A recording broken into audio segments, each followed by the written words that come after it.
Much. And so we're moving to the panel discussion now. And once again, I have the privilege of inviting Dr. Sammy Koko to be on the panel. Put your hands together for Doc as he joins us.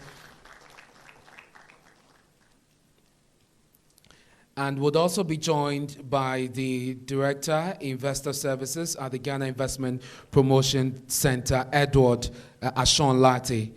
Is Mr. Latte here?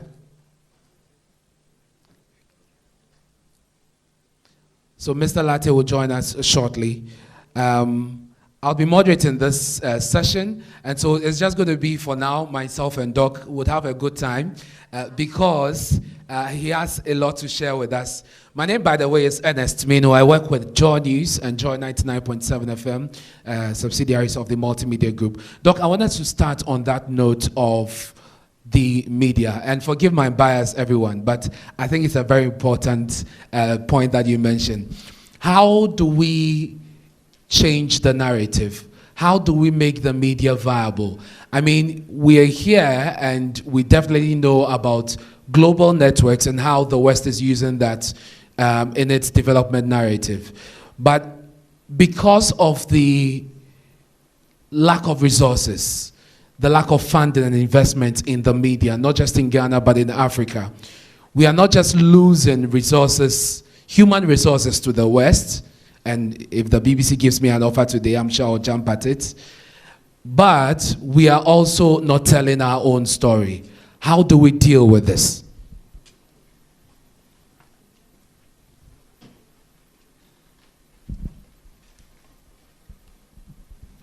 Well, thank you very much for that. Ordinarily, I would say the train already left the station. Because what we have now is what we call mom and pop journalism. Everybody's blogging, everybody's driving some information on social media. And that will continue. It's the nature of the beast, as it were. But that's the reason why in Africa, I call it part of the infrastructure, where government has to be the one driving the media, or create tax incentives to make it easy for organized media organizations to cover the economy. Focus on the SMEs. Focus on government programs that are working. Identify the people who are doing well so they can inspire the rest of the nation. The last thing Africa needs is to get depressed because the West has an inflation problem. The last thing we need is to start driving our economies based on what we hear of CNBC or Bloomberg, because the data indices and especially the culture is not the same.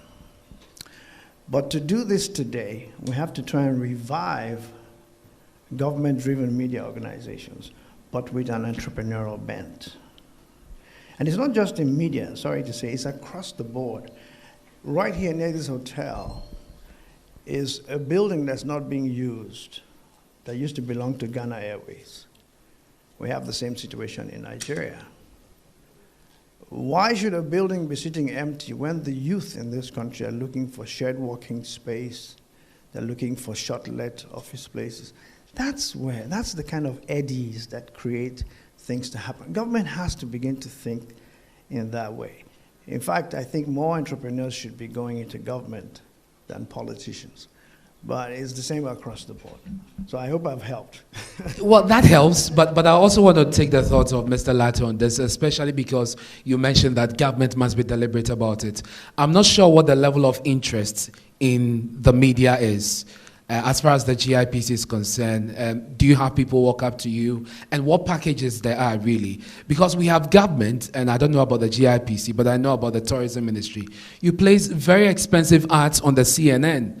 I see that. None of it comes to local media.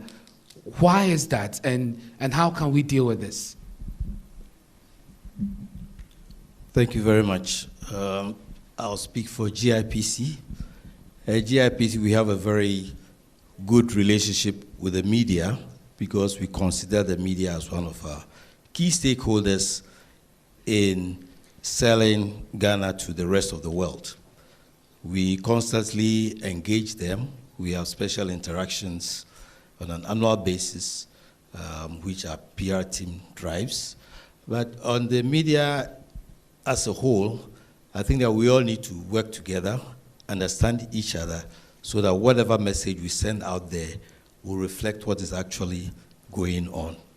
So GIPC, we involve them, and when it comes to media space, they will agree with you that we do give them some mileage in terms of what we put out there to advertise. And if you look at videos growing in Ghana and the others, we involve the media a lot in this. So for us, the media is one of our key stakeholders, and will continue to work to deepen this relationship, because without them, whatever we do, whatever we achieve, nobody will hear about it.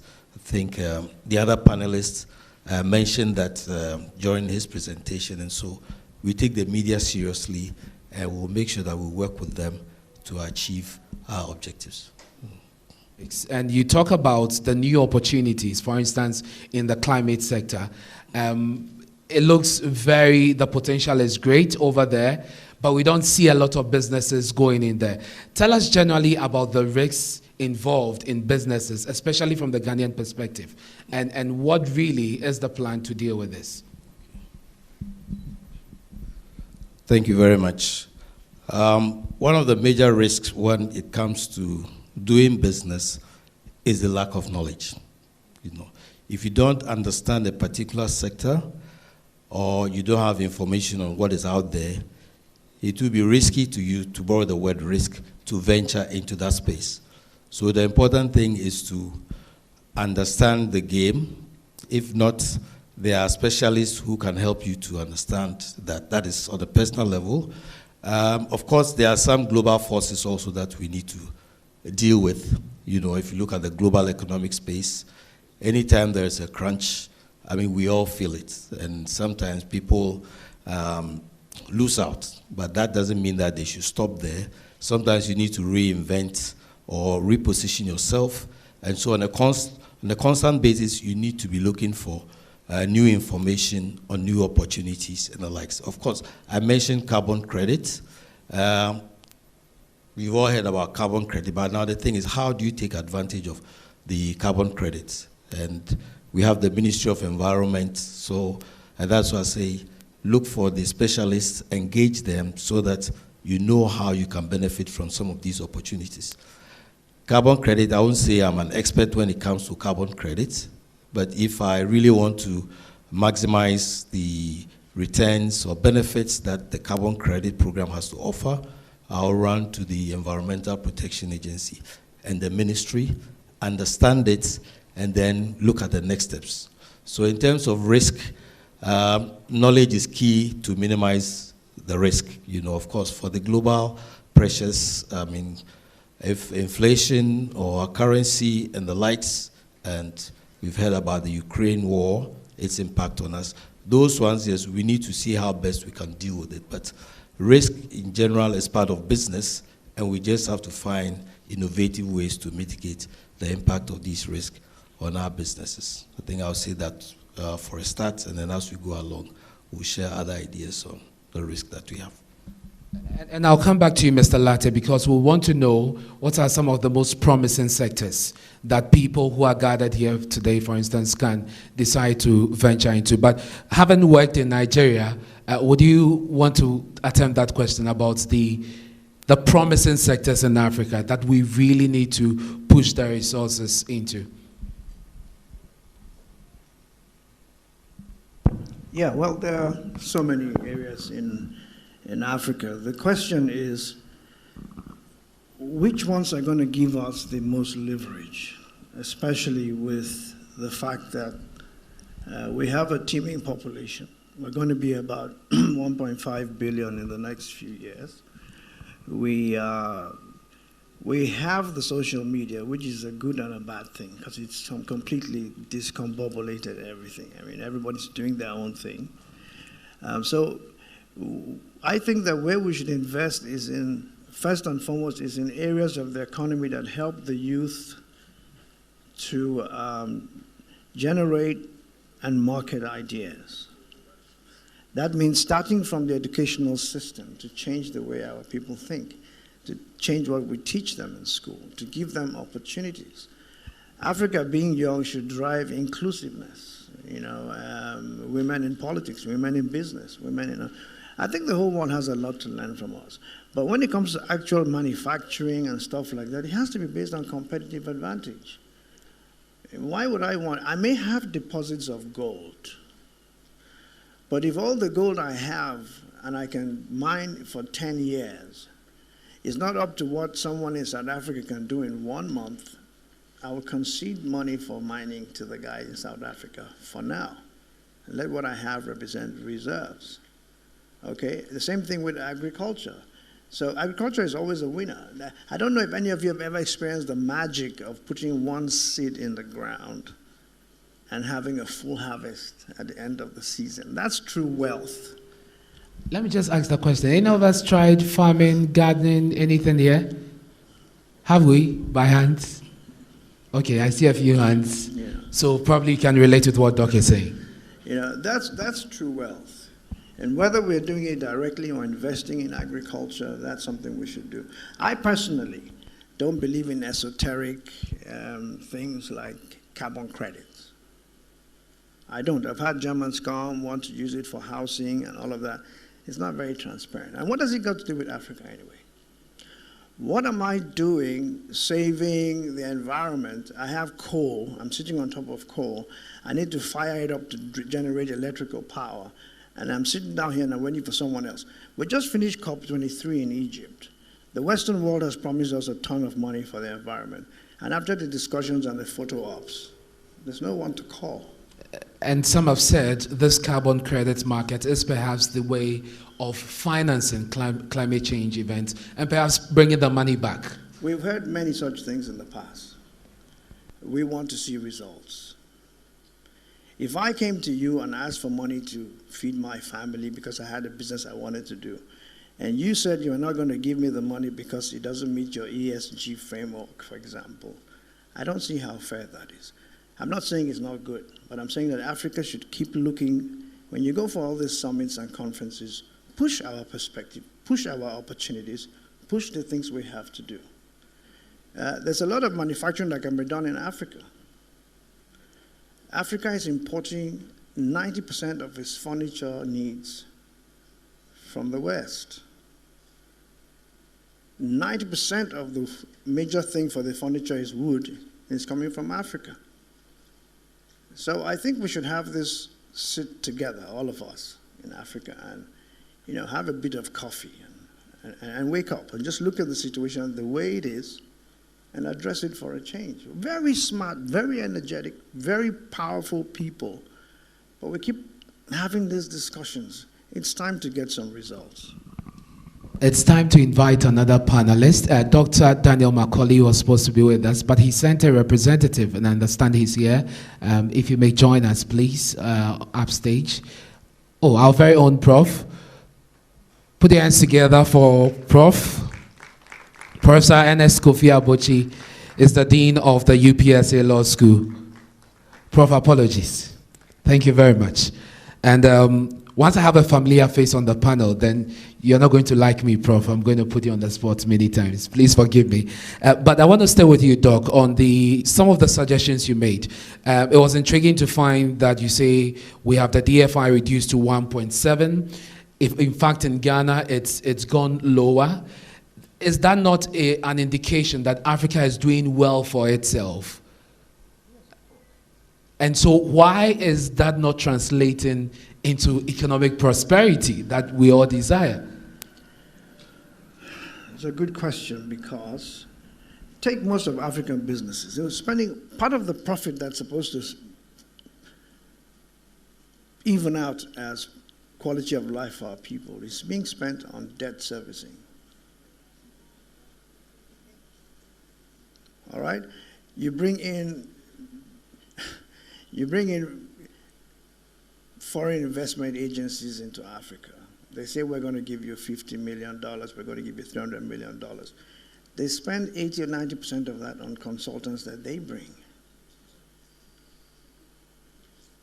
So we are essentially at the business end of a trickle economy. We're not getting anything. If someone says he's coming now to Ghana Investment Promotion and he says he's bringing in $200,000 and they say, okay, you can bring it in form of equipment, and he goes all around Europe and picks dead equipment and refurbishes them and puts them on a ship, and then we give value to the equipment that's beyond what it really is. And then now it's time to repatriate profit. They're taking profit out. There's nothing there. When you go and say to them you want a finance lease, you'll get it. When you say you want an operating lease, you won't get it. It's all about the money. If you ask someone, look, give me equipment today on lease, and when you have an upgrade mine automatically, it's not going to happen. So there are many issues we have to address quite realistically to make it work. A lot of money coming into Africa is, I'm in the private equity space. People bring money in to buy medium-scale boutique hotels. They're generating a ton of money. On the contracts, they have service agreements, they have intellectual property agreements because you put their sign on the wall. And by the time it's done and you remove salaries, there's nothing left for the local investors. But that's the thing we should be looking at, because when a local investor makes money, he can invest into something else. So I'll just leave it there for now. Thank you very much. Thank you very much, Doc, on that. But then it leaves us with the question of the currency in which we are trading, because that is a huge factor. It erodes the gains that we are making eventually. But America, for instance, despite its debt, Prof, it doesn't need to pay its debt because its debt is in its own currency. The global economic structure is designed to favor the West.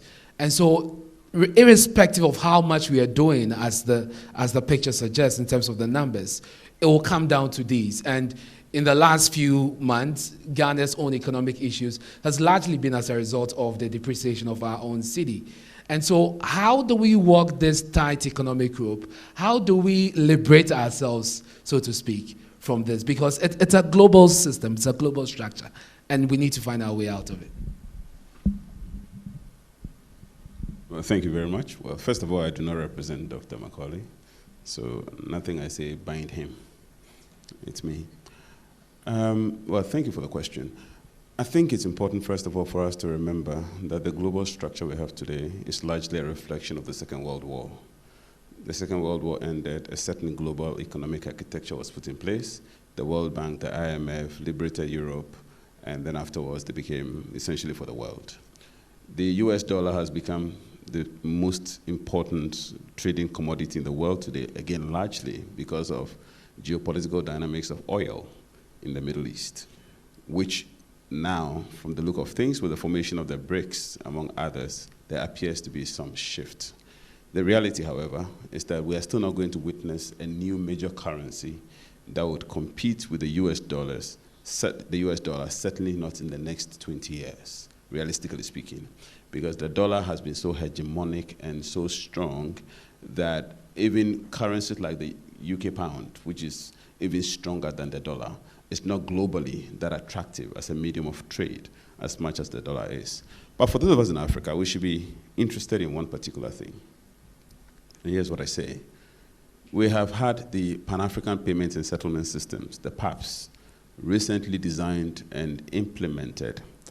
And the reason it was designed and implemented was to free African trade of its dependence in on the US dollars, or the US dollar. It has been estimated that every year Africa loses, and listen, $5 billion in forex losses as a result of the medium of exchange of the dollar being the instrument or the currency of trade. So every year, because traders across the continent, someone in Ghana trading with someone in Togo would have to go look for dollars in order to be able to trade. The exchange differential, the losses alone, African countries lose $5 billion every year just because of this. So freeing ourselves of the dollar dependence is a necessity. It is not a luxury. But necessity itself also has to involve sacrifices, and we have to walk the talk. This is one of the things that all of us gathered here today would have to reflect on. The beautiful conversation we have on this platform, the question we ask ourselves is, to what end? When we are done and we leave and we have tea and we have corridor conversations and then goodbye and then back to the old days. The PAPS has been in operation for perhaps a little over around 2 years.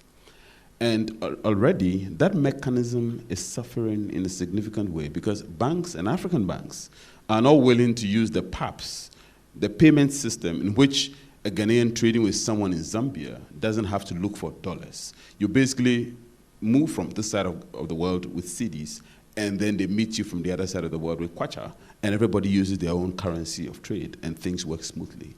African banks are not cooperating, and they are still very much fixated on this dollarized economy, which apparently, obviously, is hurting us, but which clearly, maybe for certain banks, bottom line themselves. And let's be honest, some banks also benefit from this. You know, it's not entirely an entirely losing game for African banks. But the truth of the matter is, overall, African economies continue to hemorrhage and lose in significant ways because of this dependence on the dollar. And I think your question just hammers the point home. But there's no way we can overcome it if we do not walk the talk. If we have PAPs and we'll meet and still talk about all these beautiful things, but we do not do the fundamentals, we are not going to get there. Africa's economy has been estimated to be 3.3 trillion annually. That's Africa's GDP. And this is the conservative state. This is Africa's GDP when Africa's overall intra-African trade is hovering around 16%, when the global average is in excess of 50%. Africa's participation in global trade is 3%. For a continent that harbors the substantial numbers of commodities, I mean global commodities, we have all the lithium you can think about, which is supposed to power the next generation batteries and AI. We have all the important things that should drive global trade, and we participate at the WTO level 3%. So Africa has no choice but to trade among itself. And among ourselves, we are trading around 15%, 16%. And so the only way we can really overcome this barrier of global dependence on the dollar, which continues to impinge on us significantly, our debt is in dollars. And our debt continues to balloon and spiral out of control. A lot of people are not talking about this, but the reason Ghana is at the IMF today is largely because we have a debt scenario which is unsustainable, not necessarily because of the quantum of debt, but because the debt grows by the minute. And it grows not because of the interest, but it grows because of the denomination of the debt. So these are structural complications that African countries continue to, we tend to reflect in a similar way. Virtually all African countries have the same similarity of difficulty.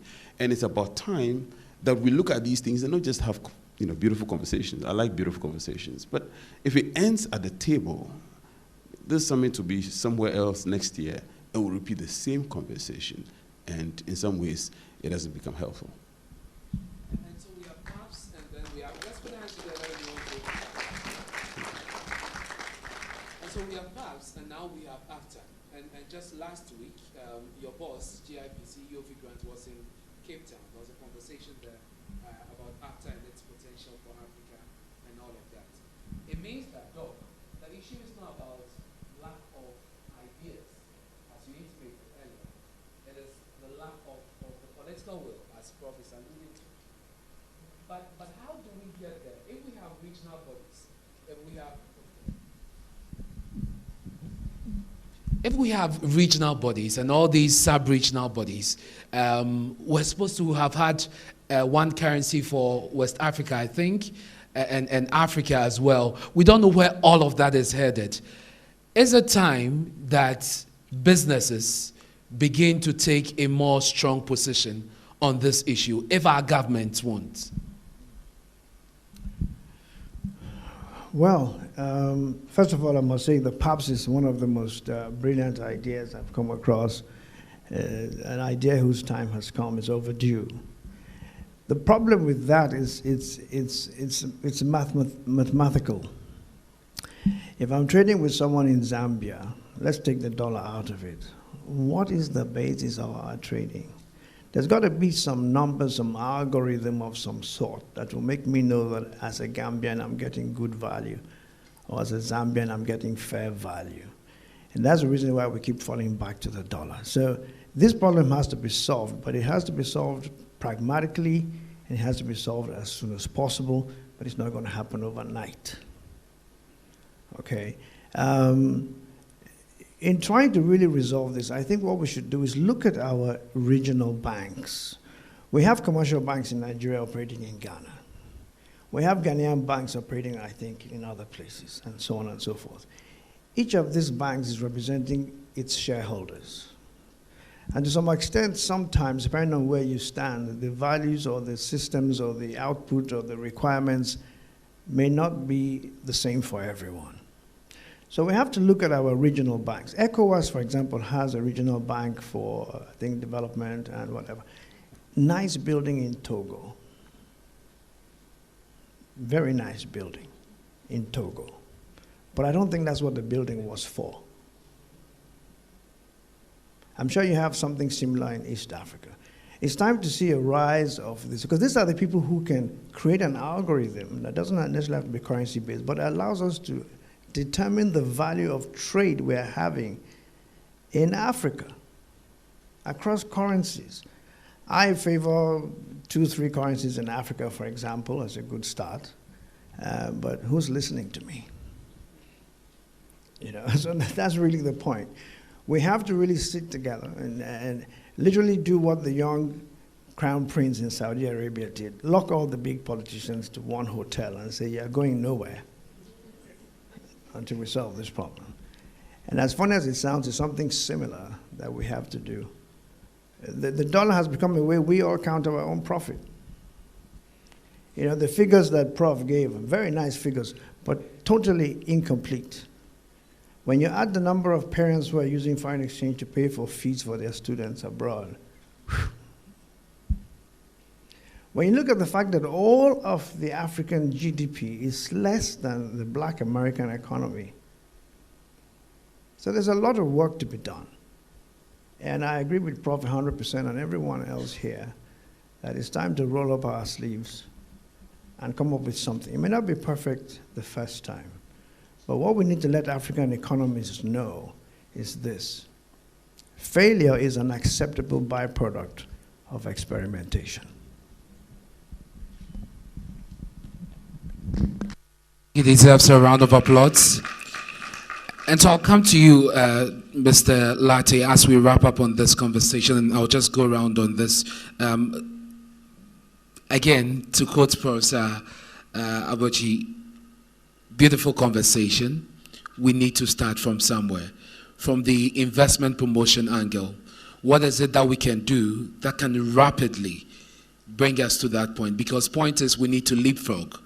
If we're not going to take those rapid, drastic steps, it will take years for us to do so.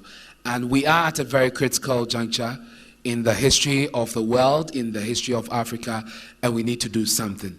From your perspective, what can we do? And I'll just go around on this, Prof. I'll come to Doc again. Thank you very much. My take on this is that we must look at the fundamentals. Doc talked about comparative advantage and looking at the resources that we do have.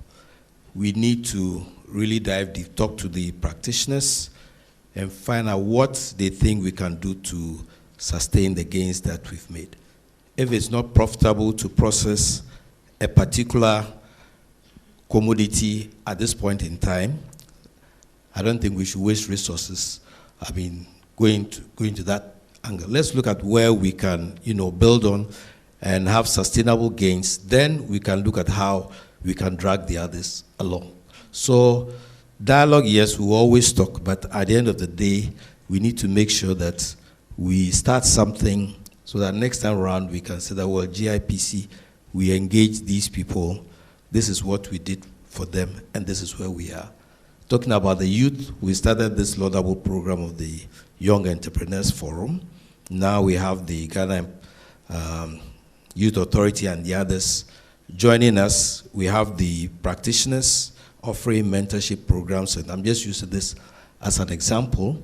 But then the next thing is, after teaching them all that, how are they going to get funds to really set up the businesses?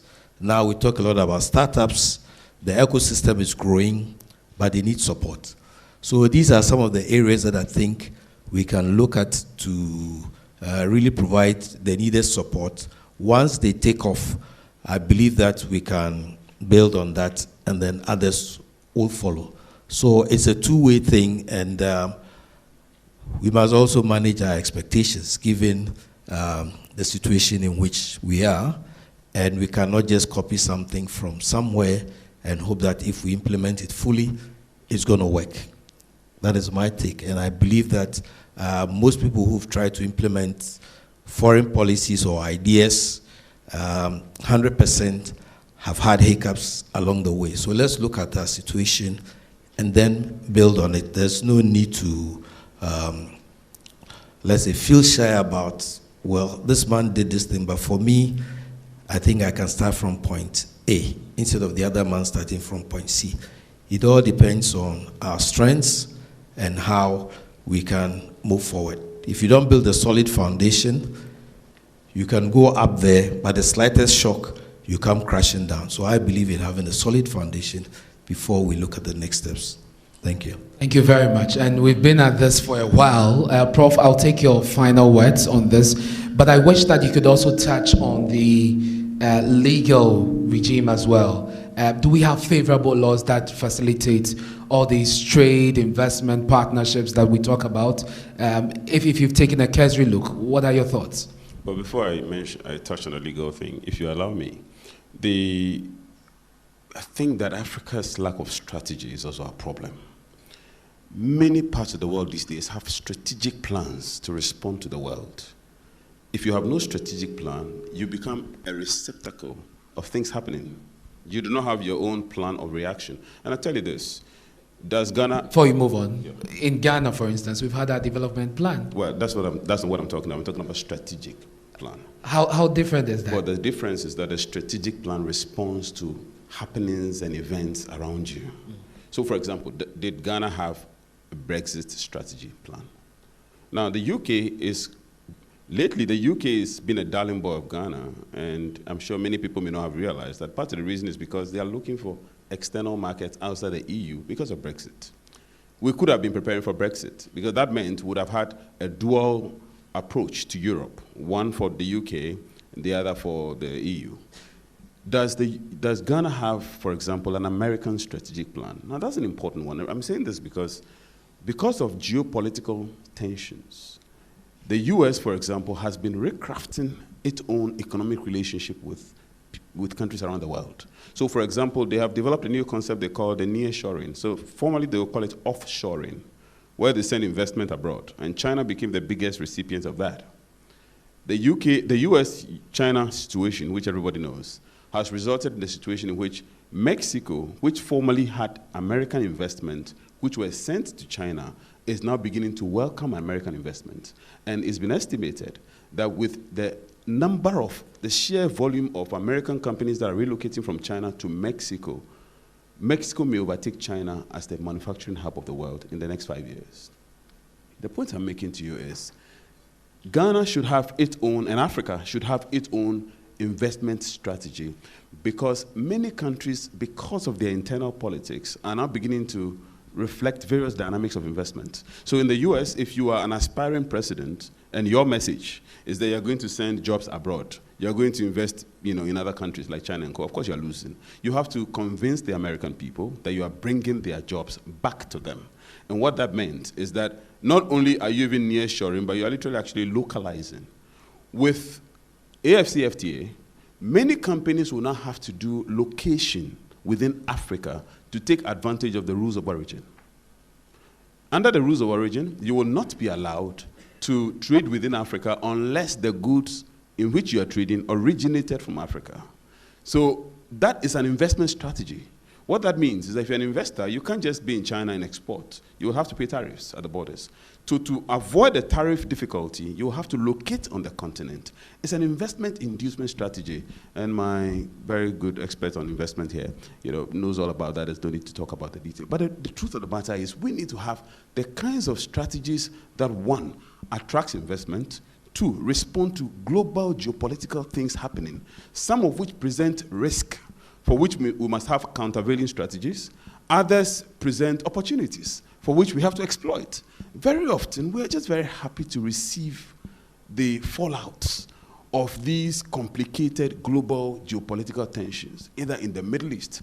BRICS, for example, present its own investment opportunity. And we would have to harness that.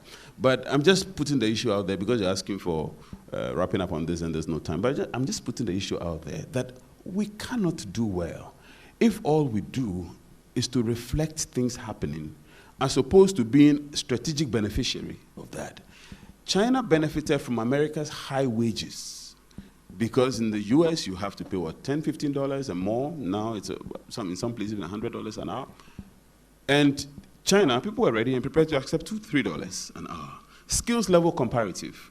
The reason Africa may have Chinese wage level benefits but did not attract the same level of investment is because, unlike the Chinese, we did not have the infrastructural investment, we did not have the skills level that they had, and the other indices that attracted American investments to go to China. How can Africa leverage on these? Do we have the requisite educational policies?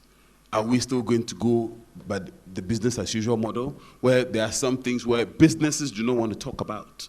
In Ghana, I belong to a CEO platform where nobody talks about politics, but the politics provides the ecosystem in which investment survives, in which business survives. And the idea that politics represents a risk, that businessmen do not want to talk about politics, is one of the most, for me, confusing things that I've ever experienced, because when the chaos comes, it engulfs everyone, and business cannot survive, as it's happening today in Sudan. With the chaos in Sudan, nobody can do business. So businessmen must begin recognizing the reality that, unfortunately, the painful political truth, which may come as a cost, because if you speak about it, sometimes you lose business, sometimes you don't get the contract, and people are uncomfortable with this, and I understand. But it's a trade-off that sometimes we would have to carefully negotiate and balance ourselves against. I'll just stop talking here. Lawyers are not good at speaking for short periods, so let me just... So unfortunately, I couldn't touch on the regulatory things, but the regulatory, we're still evolving. I'll just state that. Yeah. We're still evolving. I think we haven't done badly. These days, countries like Ghana, Nigeria, many other countries in Africa, they put in place proper regulatory structures. Fortunately, we have not tightened many of them because we are all competing for investment. Yeah. And because we are competing for investment, in some places there's what has been called the race to the bottom, where everyone is dismantling regulatory structures just to minimize things and allow you to come in. But we still have overall systemic problems. And the ease of doing business, if you go on that ranking, the World Bank's ranking of ease of doing business in the world, you would see that many of the countries on the bottom rungs are Africa.